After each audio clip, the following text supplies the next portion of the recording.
Heboh, Jokowi terseret kasus korupsi kuota haji. Warganet sebut Yakut minta Jokowi diperiksa juga setelah ex-menteri agama era Jokowi jadi tersangka. Yakut pasti punya bukti, cek nota transfer aliran dana. Disebut angkanya sampai 470 triliun. Wah, gila ini sih. Lalu kenapa hanya Yakut yang jadi tersangka? Padahal ini terjadi setelah Jokowi melobi ke Arab Saudi.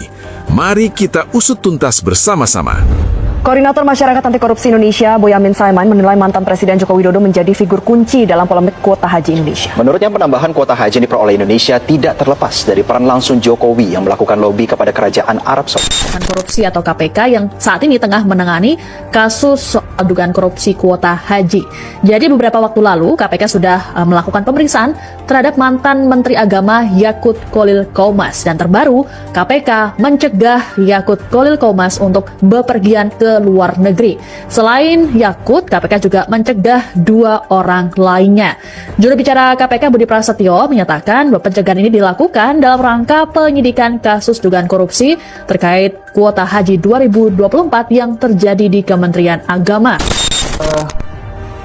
Selanjutnya dari situ, dari 10.000 itu kemudian, nah itu juga saudara IAA ini adalah staf ahlinya ya, ikut serta di dalam situ ya, turut serta di dalam proses pembagian. Kemudian juga dari proses-proses ini kami dalam penyidikan ini ya menemukan adanya aliran uang kembali gitu, kickback dan lain-lain gitu di sana. Jadi seperti itu ya peran yang secara umum kita temukan. Wajib itu KPK untuk meminta keterangan Pak Jokowi, karena kalau tidak diminta keterangan nanti timpang apakah benar itu. Kalau lebih jauh lagi sebenarnya waktu minta itu untuk memotong antrian, karena saya dapat informasinya begitu, motong antrian berarti kan hanya haji reguler. Jadi 20.000 orang itu harusnya full untuk haji reguler. Nah, itu siapa yang tahu? Ya berarti Pak Jokowi ketika mengajukan lobby terhadap pemerintah Arab. Kalau tidak ada clue isu tentang memotong antrian yang panjang sampai 30 tahun, saya kira pemerintah Arab Saudi tidak nambah 20.000, nambah paling maksimal ya 5.000 seperti tahun-tahun sebelumnya gitu. Justru itulah kalau memang seperti itu, apakah di pelaksanaannya yang nakal atau Pak Jokowi tidak ngawasi, tidak memastikan itu hanya untuk haji reguler loh, tidak boleh loh untuk haji plus misalnya, kan begitu mestinya. Jangan dibiarkan terus kemudian terus jawabannya ya jangan tanya saya, itu kan nggak boleh begitu kalau urusan manajemen pemerintahan yang baik gitu ya. Nah, jadi wajib hukumnya bagi KPK untuk minta keterangan Pak Jokowi dengan memanggil sebagai saksi minimal itu. Kenapa? Ya itu tadi 20.000 itu untuk apa? Kenapa resikonya itu? Ya nah, dengan kasus haji yang kemarin itu pemerintah Arab, analisa saya itu marah, sehingga tahun 2025 tidak dikasih tambahan, tidak dikasih furoda, tidak dikasih mujamalah, sehingga yang rugi siapa? Kita semua juga akhirnya, karena pemerintah Arab mungkin juga jengkel, loh kalian katanya minta untuk antrian, memotong antrian yang panjang haji reguler, ternyata 10.000-nya kalian jual, ya, marah kan, kemudian tidak diberi. Mudah-mudahan dengan proses yang sekarang ini, tahun 2026 ini pemerintah sudah luluh, dikasih tambahan lagi lah, karena antrian ini 30 tahun loh Yohana, tapi karena gara-gara amanah untuk dipotong antrian supaya lebih cepat tapi malah dijual, ini kan rugi juga gitu. Dengan cara pakai surat keputusan Menteri Agama, padahal berbicara undang-undang itu harus peraturan Menteri Agama. Bedanya apa? Peraturan itu harus ditayang di lembaran negara dan harus mendapat filter dari Menteri Hukum. Tapi kalau surat keputusan tidak perlu tayang dan tidak perlu filter. Nah, kalau dapat filter kan pasti dicoret untuk mendapatkan 50% itu gitu loh. Sebenarnya ini aja udah gampang. Nah, itu harusnya hak reguler kemudian dijual kepada travel bureau Haji Plus yang nilainya itu antara 400-an juta. Itu tengah-tengah, minimal murah 300 sampai 500. Nah, kalau itu dijumlahkan dikalikan sekitar 8.000 jamaah, itu bisa ini lebih dari kira-kira kalau saya hitung itu bisa 4 triliun lah kira-kira kan gitu.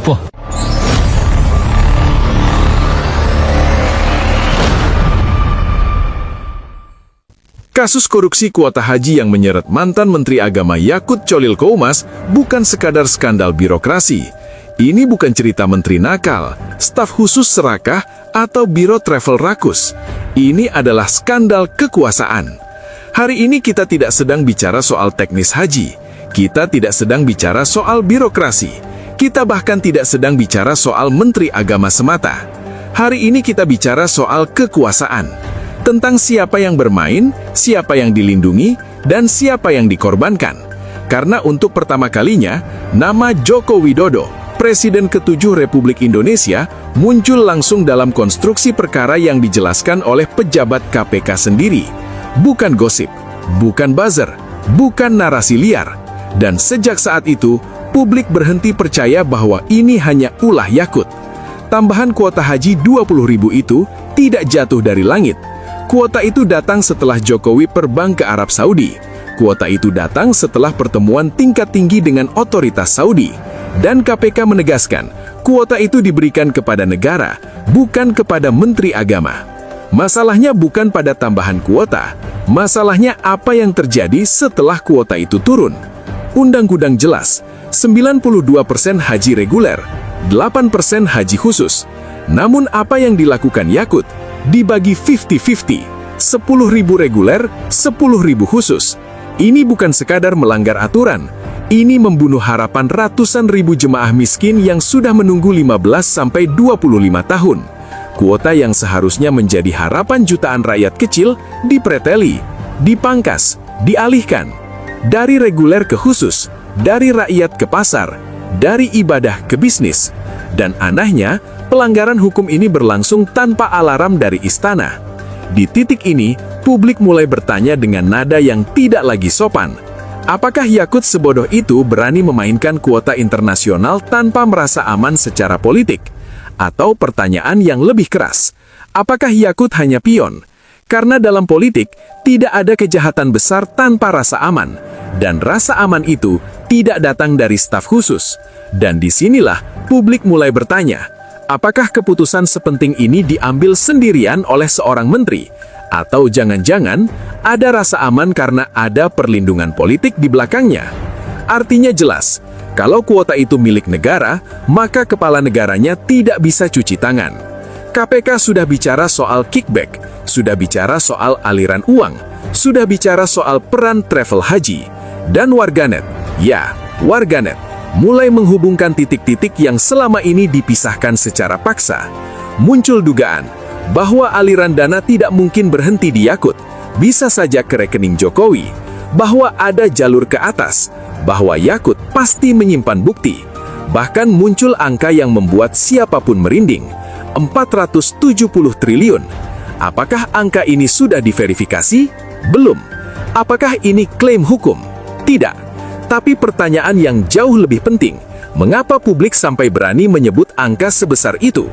Jawabannya pahit, karena publik sudah kehilangan kepercayaan bahwa korupsi di era Jokowi itu kecil dan terisolasi.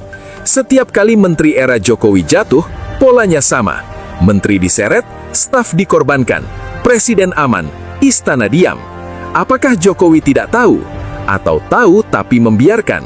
Atau tahu dan menikmati jarak aman yang dibangun oleh kekuasaan?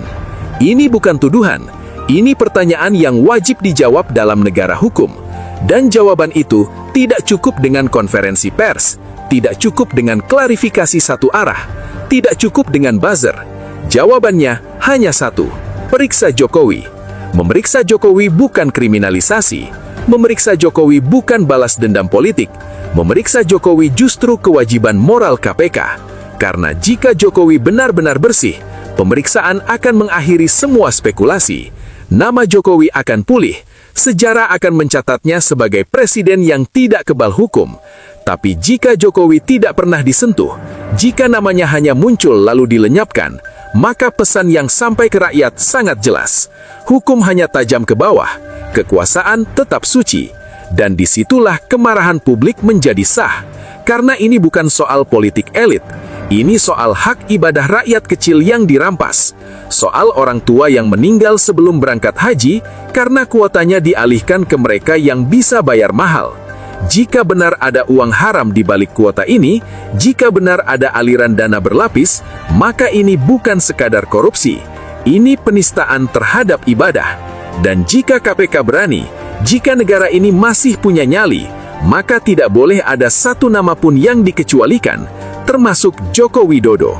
Karena sejarah tidak pernah memaafkan kekuasaan yang berlindung di balik kesucian palsu. Dan satu kalimat yang kini menggema di mana-mana, haji adalah rukun Islam, bukan rukun kekuasaan.